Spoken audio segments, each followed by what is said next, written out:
Hey everybody, welcome to the Dungeoncast, the podcast where we talk about everything tabletop RPG. My name is William, and I'm joined today by Ryan, or Vivid Wizard, the game designer behind Beasts and Basements, father, K through 8 art teacher, 11K followers on TikTok, and over 10 years experience as a dungeon master. Welcome to the show, Ryan. Thank you so much. Pleasure to be here. Welcome, adventurers, to the Dungeoncast. So we have an interesting topic to get into. It's a topic I've been wanting to talk about for a long time on the show, and what you do with Beasts and Basements really taps into that. So I'm really excited. But before we get into Beasts and Basements and before we get into our tabletop RPGs for kids, can you tell the audience a little bit about yourself, about who you are and what you do? Yeah, so my name's Ryan. I'm an art teacher and a father. I've been teaching art for like 10 years, and I'm somebody who just kind of wants to do everything. I am a neurodiverse person, so I'm going from like special interest to special interest, and like I want to just taste everything in life. Mhm. Um, and I've done a lot of publishing projects and art projects and books and graphic novels and things. Beasts and Basements is one that I just did, and people were like really took to it. So it's kind of Mhm. becoming a main thing here. Yeah.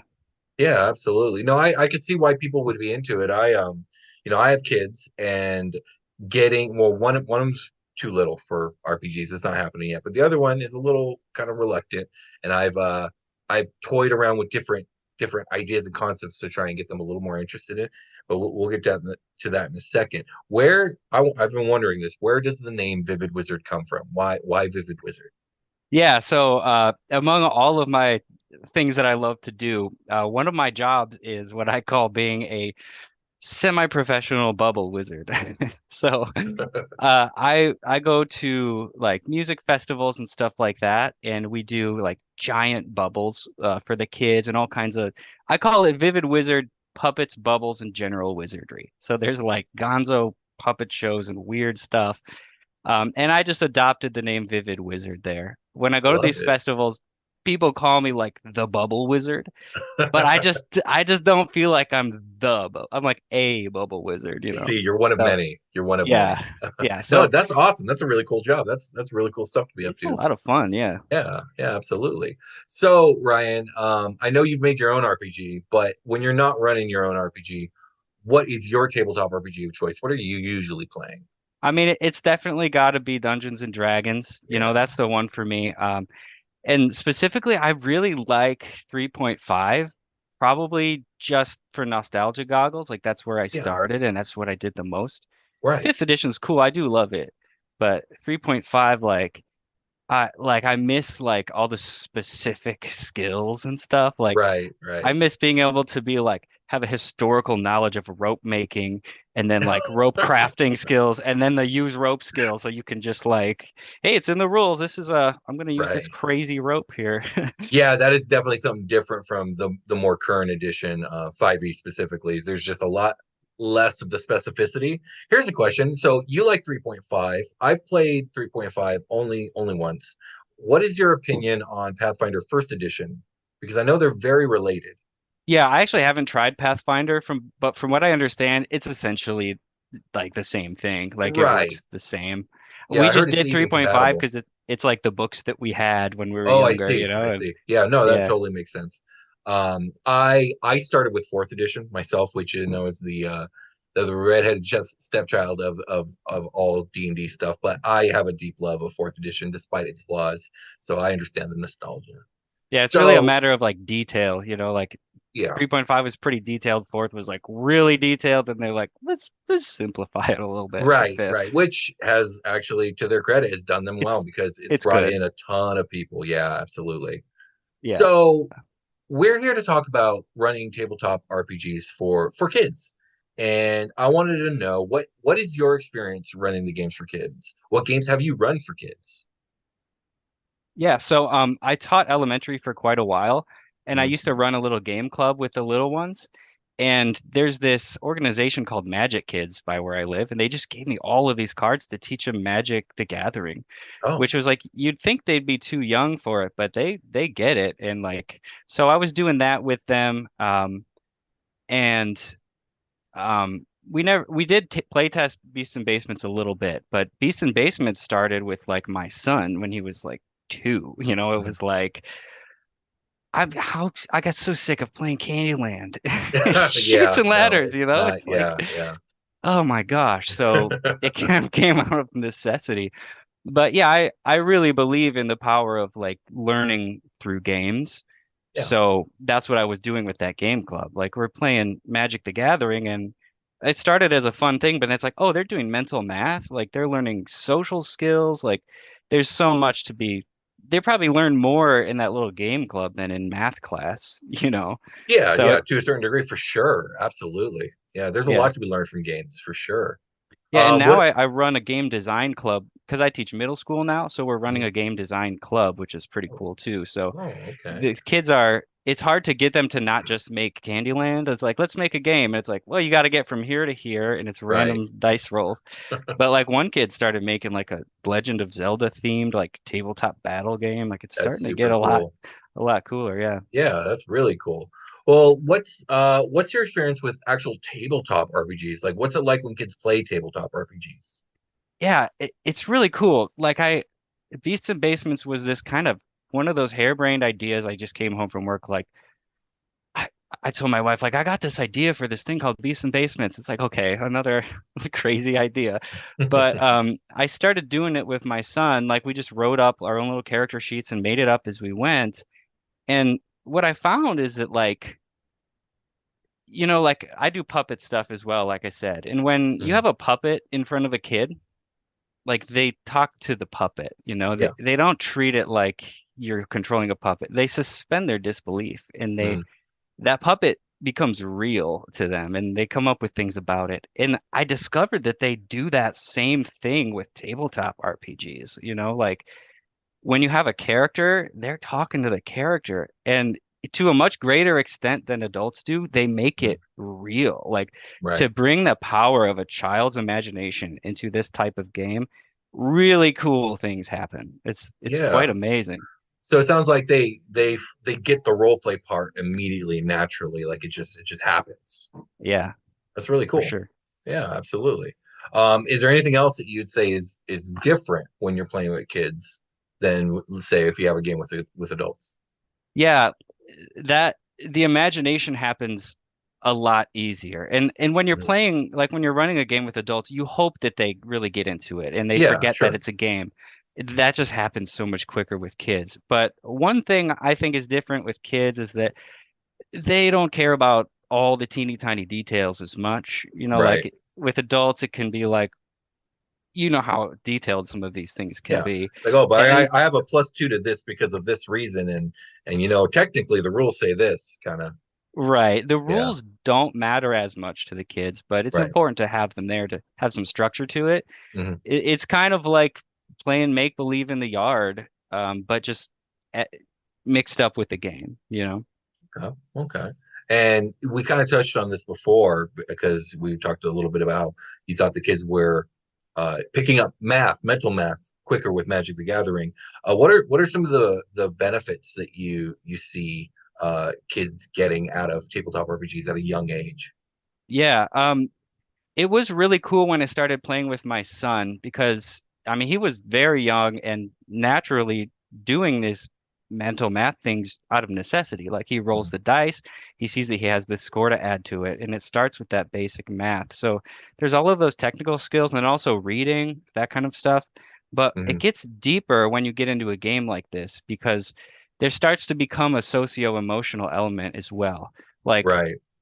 I'm not gonna. It's not a violent game, Beasts and Basements. I made it more of a pacifist type of game, Okay. so that the kids learn about helping people and being a hero and all that. So I started to see with my son, like that I could work in some of those socio-emotional issues that he was dealing with as like a toddler into this game, and he could Right. like in a role-playing setting, kind of work through social and moral issues.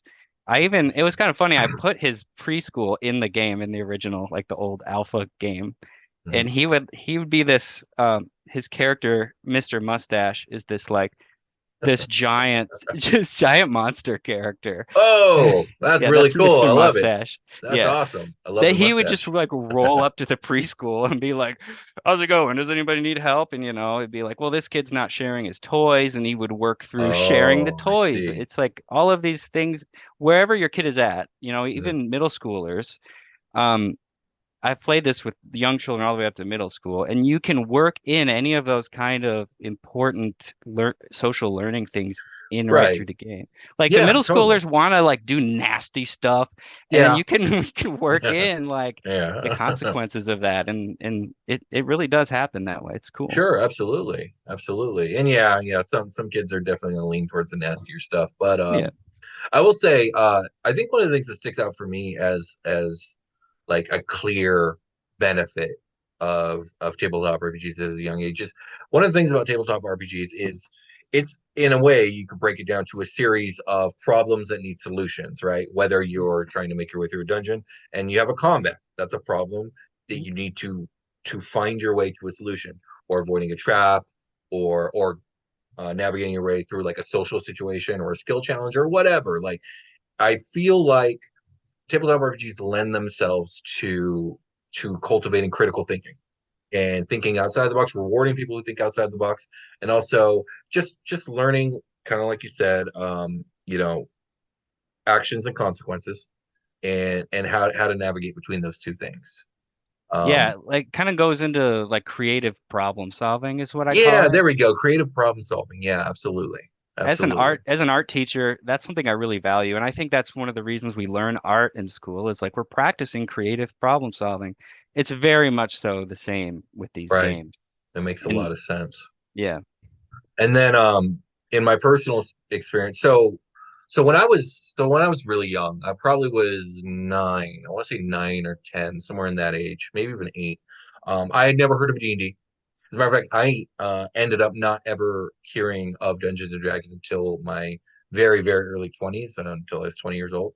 But my buddy had this board game, and this board game was called Dragon Strike. It was, I think it came out in like 1992 or something like that. And essentially, what this was at the time, I don't know if it was Wizards or TSR who owned the company then, but whoever were the stewards of D&D at that time, this was one of their many outreaches to the younger generation of a simplified version of D&D that you could get into.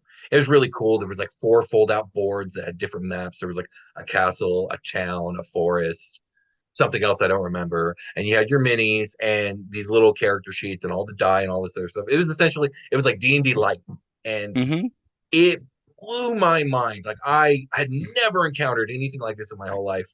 I was quite a reader back then, so I read quite a bit of fantasy. But this was like I get to do what they do in my fantasy books. Like it just I couldn't believe it. I was addicted to that for like 3 or 4 years before we played through all the little adventure modules, and there was kind of nothing left to explore. Um, and then fast forward 10 plus years later when I get into D&D and so on and so forth. So I can imagine the experience you probably have of running these fantasy scenarios for kids and their eyes just lighting up, because I remember what happened to me when I was a kid. It is like that. There's a lot of these kids, especially around middle school age, that know about D&D, but there's like this barrier of like there's too many rules. Like I would love to play that, but I don't Mm-hmm. quite know what it is and can't get into it. And when I start playing this game with them and they realize like what it is and how much freedom there is and like how the game works, they're like, "You could do that? This is how this game works?" It's Right, right. crazy. It's Yeah. cool. And honestly, that's not even that unfamiliar, or that unique to kids. You have the same problem with adults. Try when you're trying to explain Dungeons and Dragons or tabletop RPGs to someone who has no idea what you're talking about. I've in my experience, like no matter how much I try to explain it, it always falls flat. And it's always just either, look, just play one session, you'll get it. And within 10, 15, 20 minutes, they get it. And they have that light bulb moment of, oh, I understand now. This is amazing. Hmm. So yeah, I can definitely see that. Um, so we talked about a lot of the positive aspects of this. I'm curious if there are any of negatives or challenges, but what are some of the biggest challenges that you face when it comes to introducing the hobby to kids? Yeah, so a lot of it comes from just being able to run a game. Like your Mhm. level of experience running a game like this, the more experienced you are, the smoother it's going to go because you're going to run into issues like a kid wants to do something that's inappropriate for a Oh yeah, kid, yeah, and yeah. how am I going to resolve that, you know? Mhm. Um, but I kind of designed this game to catch people at that base level and they can learn how to be like a dungeon or game master or whatever Mhm. through that, you know? Um, but as far as issues with the game, I don't know. It seems to run pretty smooth. I've always been really pleasantly surprised with how well it Yeah. goes. That's Yeah. awesome. That's really cool. So before we get into like the details of Beasts and Basements, how it's played, et cetera, what was the impetus? What was the light bulb moment for you of like, oh, I want to make this thing D&D for kids, if you will. We'll call it Beasts and Basements. Like how did that process go? Yeah, it's kind of a funny story. There's like a little bit of lore behind it. I Oh, okay. have this graphic novel called Maisie Noodle's Amazing Doodles, and it's about this third grade girl, this crazy kind of spontaneous wild girl, and it's her drawing journal. And it talks about a lot of stuff, but in that in that book she invents Beasts and Basements. There's this part where she's like, here's this game that I made up with my friends, and there's like these little made up book modules like Beasts and Basements Party Time, how to make friends in the world of Beasts and Basements. It's all about like making friends. So it came from that as Right. like a little joke in this book. And then when I decided I wanted to play with my son, I was like, we're gonna play Beasts and Basements. Like we're gonna Mhm. actually do this.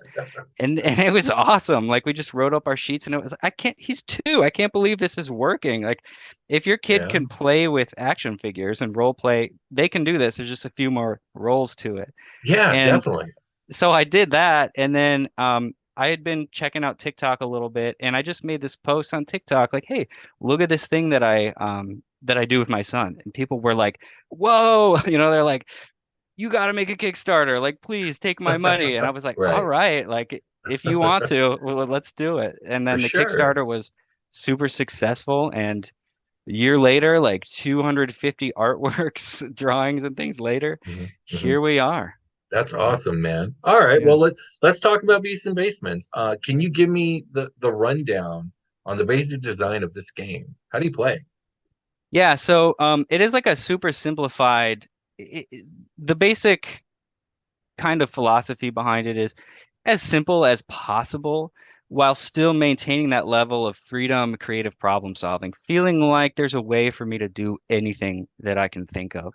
Right. It's really simplified down. There's three basic skills that you have, or uh like skill attributes. You have strongness, smartness, and speediness.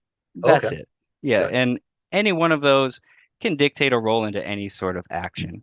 Um, and then as far as things like collecting items, managing your spells, pets, things like that, you know how it is when you're playing a tabletop RPG and you've got this list of written things. You've got all these amazing items that you never use because you Mm, like forget, and it's like I know that kids are not going to function well with just a list of items.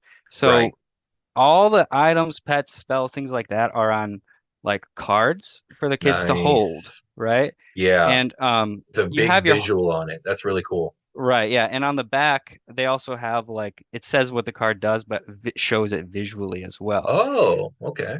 Yeah, and then, but say they have 20 of these cards on your sheet, you can carry three of them at once. You kind of like set up your loadout. So they Okay. like these are my three things that I can use. And yeah, so like an item would be tied to your strongness attribute. You use Mhm. strongness to use items. Pets are with speediness, and then spells are cast with a smartness roll. I Okay. also later on I added snack cards, Okay, which is cool. this is like a consumable item. And then I Gotcha. also added sticker cards. So you get stickers, which is like a constant effect. So that's kind of the basics of how like the character works. And I actually did find a way to just the skill attributes. It's just a raw score that you add to your roll. It doesn't have to deal with modifiers. I Okay. wasn't sure if that was going to work in the first place, but I worked it out and it works Mhm. just fine. So So that makes me nice. curious. I would imagine if that's the case, the numbers in this system are pretty low then, right? We're talking like single You get digits. well, it starts single digits, but it gets up there. The Oh yeah. real kind of like soft level cap is like 45. So you could play, and each time you get one skill point. So Okay. it starts Okay. very simple, but then you might like do a roll, and you might add like 20 to your roll, something like Wow. that. Okay. Yeah. There we So the go. math gets like steps up very incrementally as you go. Hmm. But the checks are designed so that they'll fall in a reasonable level there. But Oh, go ahead. Go ahead. no, it's okay. You can go ahead. I was going to ask, is there anything, because you mentioned levels. Mhm. Is there anything like or similar to classes or backgrounds or anything like that? Yeah, there are classes, and they're pretty simple as well. Mhm. Like this is a master of toys class who would specialize What? in items, right? That's And cool. yeah, so you choose your class or character type, and on that page, there's just like every 5 or 10 levels or so, you get a special ability, Mhm. right? Mhm. So that's really all it is. It's not super complicated, but there's like special powers that are unique to your class. And I try to make them as like cool and like unique and different as possible. None of them are like generic or boring. Mhm. The idea is that like a kid is not gonna be able to decide which one to take. It's like, oh, that Oh looks yeah, so yeah, cool, absolutely. Yeah. And Also, like, oh, go ahead. as far as other game mechanics, so like I said, it is a pacifist type game, but that Mhm. doesn't mean there's not like combat per se. So the way combat works is you have instead of health, you have vibes. Your vibes are at 10, say, and if your Uh-huh. vibes go down to 0, the worst thing that's going to happen to you is you have to go home and take a nap. Okay. You're like, I need a break. This is too much for me. It's Mhm. super wholesome like that. Like nobody's dying or anything. Right. But the beasts, so you're in the Heroes Club. The Heroes Club is like this group of people that goes around and helps learn how to be a hero. But there's beasts in the world that are acting up and causing problems. Their Mhm. vibes are at 0. So it's Mhm. your job to figure out how to get their vibes up to 10, help them solve their Interesting. problems and figure out what's going on. Mhm. So it's kind of like a reverse combat, but Yeah, when their yeah. vibes are low, they're doing things that might lower your vibes. They're Right, doing things exactly. that are like attacks, but not quite. Mhm. Mhm. And That's what's cool about that, interesting. I like that like there's certain beasts that if you help them like 3 times or so, they will join like the community and they'll have like a little job in the community, that Cool. That's really yeah, neat. I like that a yeah. lot. Hmm. Okay. So this kind of segues kind of nicely into this next question. It sounds to me like Beast and Basement has its own setting. Does it have its own setting? What is this setting like? Yeah, I love the setting of this game. There's essentially 2 chapters to this part of the game. There'll probably Mhm. be more in the future, and it's highly encouraged that you add and create your own content. Mhm. But in this iteration of the game, chapter 1, you start out in this town called Hometown. And it's what you would expect like a typical sort of fantasy setting to be, although it's kind of crazy. Like there's like garbage mountains and like stuff like that. So the first one is almost like what you would expect. And then the chapter 2 is when it gets really out there and really gonzo. So it starts like a fantasy RPG. Chapter 2, you end up going into an alternate universe and it brings in like cyberpunk RPG, space RPG, like crazy interdimensional stuff. So I'm really excited about the chapter 2 stuff. Those designs have been fun. You Yeah, no, like that sounds cool. you like ascend into space and figure out how to travel space, and then there's deep space where it gets even weirder, and Mhm. then there's a portal to a place called Supernovia, and there are these beings called Supernovians, which are like interdimensional chaos creatures, and like those designs are wild. Like Oh, that's really all cool, they're man. like just random chaotic crazy stuff. So yeah, it gets pretty neat like that. Yeah, I've recently I've been getting into a system called Dungeon Crawl Classics, which really lends itself to the old school Gonzo style of fantasy. So you're speaking my language right now. This sounds really cool. Really, Yeah, really like it. the Supernovian designs are my favorite. Like I just let loose Yeah. with those and they get really crazy.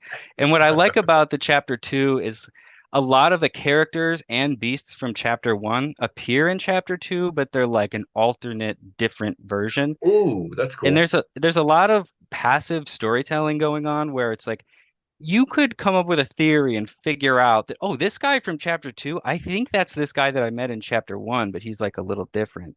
There's a lot of Hmm. that sort of passive storytelling that I'm not going to tell you directly, but you Right. could figure it out. Yeah, and if you do, there can be maybe a reward for that in a role play fashion or something. Hmm. Here's a question. Uh, do you have any like key influences when it comes to designing this game, the creatures, the setting? What are you drawing from? Yeah, it's a lot of stuff because I have so many interests. But Mhm. as far as like my publishing, graphic novels, and that sort of zone, a lot of my influences come from like Dave Pilkey, like Captain Underpants, Oh, those for kinds of. sure, for I sure. love those books, like Oh, Dog yeah, Man and Cat Kid and all that. I read those with my son, and I just like we were talking about Gonzo. I love that stuff that just gets wild and silly and hmm crazy.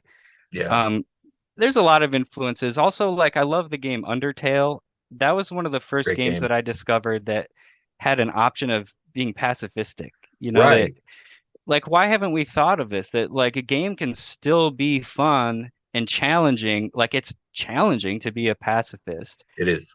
And I do love violent media. Like I'm a Quentin Tarantino fan. Like it's Sure. fun, you know, it's Hmm. great.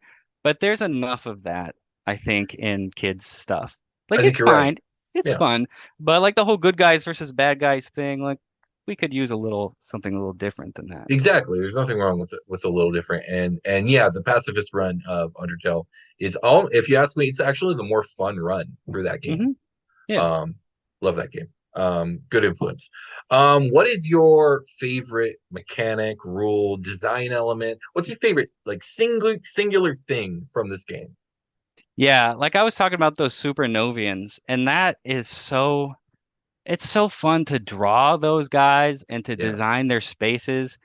It seems free. It's just like I can make it whatever I want. And Hmm. like there's a Supernovian that appears in chapter one who like he doesn't belong there and you don't know what he is. It's like, what is this thing? You might find out later what the Supernovians are, but like it has like chaotic effects. You know, like you might roll a dice to see one of like six effects that it does. Like, you know, turn you into a chicken or like just random crazy things. So that's pretty Yeah, no, cool. that's fun. That's fun. And I love a little randomness in my RPGs. That sounds cool. There's another beast called laundry robots that I really like. The laundry robots are like the rogue AI. You know, they created these robots to like do their laundry and it went all wrong and they're Oh spraying no. soap in people's eyes, you know, Yeah, that's and great. carrying people away thinking they're laundry. And then in chapter two, there's like the laundry robot 2.0, which is kind of like the beholder of Beasts and Basements because it's got like four arms and it can do like a soap spray or like a freezing spray or like Ah, yeah, it'll do like yeah. a fluff Like the cycle where it iRays. sprays feathers at you and tickles you, you know. So that's a pretty fun one. That's cool, man. I really like it. That's awesome. I'd love to run this game, Yeah. honestly. Here's are there any dragons in this game? There are two dragons in the game. Okay. That's not to say there aren't like huge beasts. There's definitely a lot of beasts that entertain that sort of like massive, like too big for me kind of Mhm. thing. There is a dragon in chapter one, the cloud dragon, that in the section that's like how to help, it's like question marks. It's like I don't know. And this thing is like it's way too strong. And it Right, right. like one of the encounters with it is that it's like National Stuff Your Face with Donuts Day, and we're having a donut picnic, and we need somebody to protect the donuts because that dang cloud dragon keeps blowing our donuts over, you know. Oh, it's So it's terrible. like this menace in chapter one, and then in Mhm. chapter two, you go to the cloud dragon's lair as one of the places you go to and help it out as like a boss. There's also a bubble dragon in the game, which is cool. Oh, that is cool. That is cool. Yeah. Where do they meet that? Is that in chapter two? Is that chapter one stuff? That's a chapter two one. Oh yeah, and then Cool. there is a candy. So there's a pet that you get as a candy dragon. And this is one that you might. Ooh. It's almost like a mount that helps you travel through space, and it does other things as well. And I think in chapter one there's like a baby candy dragon that lives in the Candy Mountains. That's like The baby candy dragon is like either too hot or too cold. So it's like either melting or it's like stuck and you gotta help it Oh, I like that. regulate. That's cool. That's cool. So we got cloud dragon, bubble dragon, candy dragon. Hmm. That's cool. Okay, we got a good amount of dragons in this game. How about dungeons? Do you have dungeons in this game? Yeah, so there's not dungeons, but there are basements, right? The basements Oh, are love like it. the dungeon of this game. So Okay. there's there's 10 of them in the game. There's five in chapter one, five in chapter two. I was gonna do more, but it was almost too much at a point. It was like I want Yeah. people to be able to get through this game. Hmm. Hmm. The basements are great. I spend a lot of time on them. They're like they have this nice artsy like illustrated isometric design. So they're like these nicely 3D drawings and Ooh. it just tells you what to do in each step and how to solve the problems. And they're super varied. Like I try to make them all different. Like Yeah. one of them is the Dice Goblin's Cave, which is like a retro video game boss took over the basement. So you have to go through the Dice Goblin Cave and like win some carnival games to win prizes to like activate this elevator. And then you're in like a Zelda puzzle where it's like there's Ooh. torches and pots that you break and lock doors.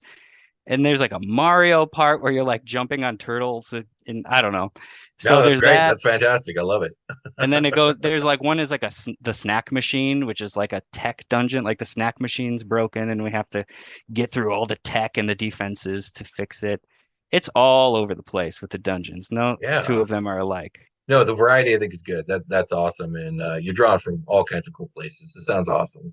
Mm. Um, to move away a little bit from the game itself, do you have any advice for parents like me, older siblings, or basically anyone trying to introduce tabletop RPGs to the next generation? Like, do you have any bits of advice for that? Yeah, I mean, I would say with something like this, you have to let the kids guide you Mm, on what's going to work for them. You right, know, because like this game, I've played it all the way from having a 2 year old all the way up through middle school, and you have to tailor the experience to the kid. You can't like try to get them to the level of the game. You know, you got to right. like You can't make them play the way you want. exactly. Right. Yeah, That you makes a lot can't of be that sense. dungeon master who's No, like, I have this certain way it's going to go. Because like with right. kids, it's not going to go that way. No, of course not. So Of you course got not. to be. I call it a loosey goosey game. You know, you got to be like Yeah. kind of loosey goosey with it. You got to make it more like playing with action figures, you know, and Right. less like super rules based. That But makes a lot of sense. my biggest advice would be just stop playing Candyland. You know, Yeah, no, that it's game's enough. not great. It's pretty straightforward. It's not great. Um, what was I gonna ask? Oh, so it sounds the way you're talking about Beast of Basements, it sounds very much like an adventure module. Are there tools in the game to allow people to just go off and homebrew and like do a campaign of their own? Yeah, Or yeah, yeah, it's highly encouraged. So cool. it's highly encouraged to the point where there are how to draw pages. Like here's how, Ooh. because you know I'm an art teacher, so there's like here's Mhm. how you might draw a character or how you draw the cards. The game is going to come with a couple blank cards. There's like some blank class pages, stuff like that. Like it's highly encouraged. It's like I've made all of this for you, but this isn't it. Like Right. you should be making the stuff as you go. And Excellent. also That's I'm super having a cool. lot of fun in the end stages of designing with like the generation tables.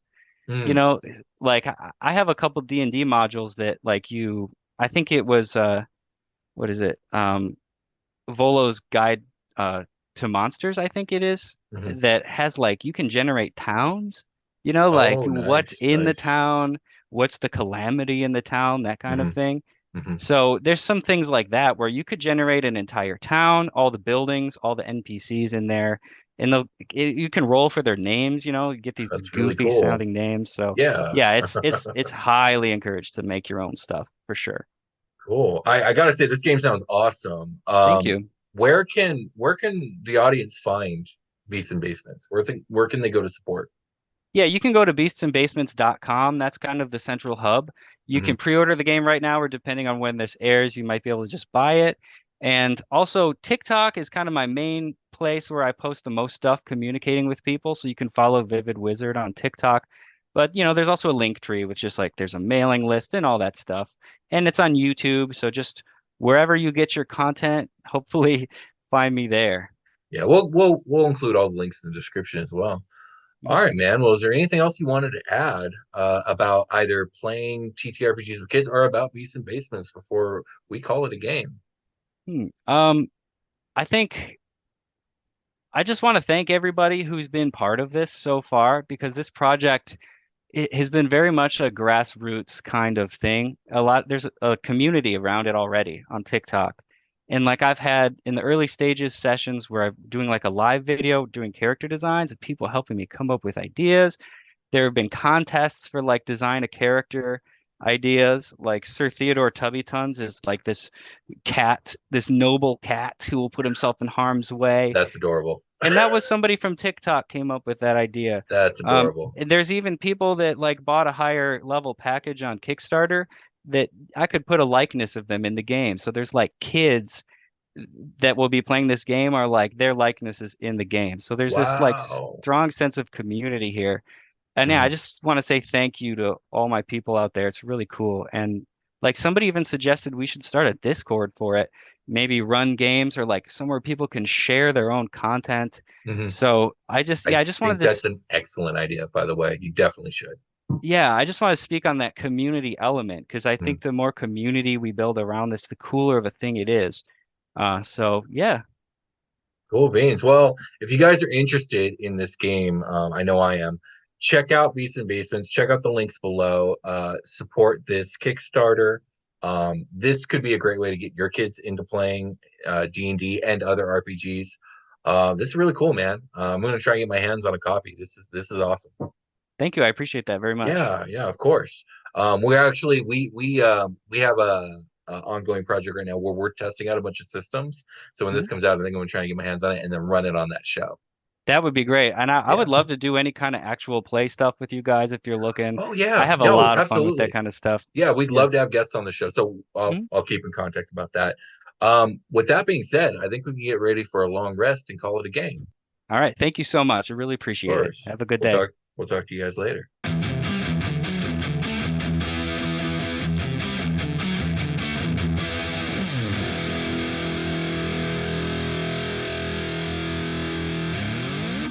The Dungeoncast.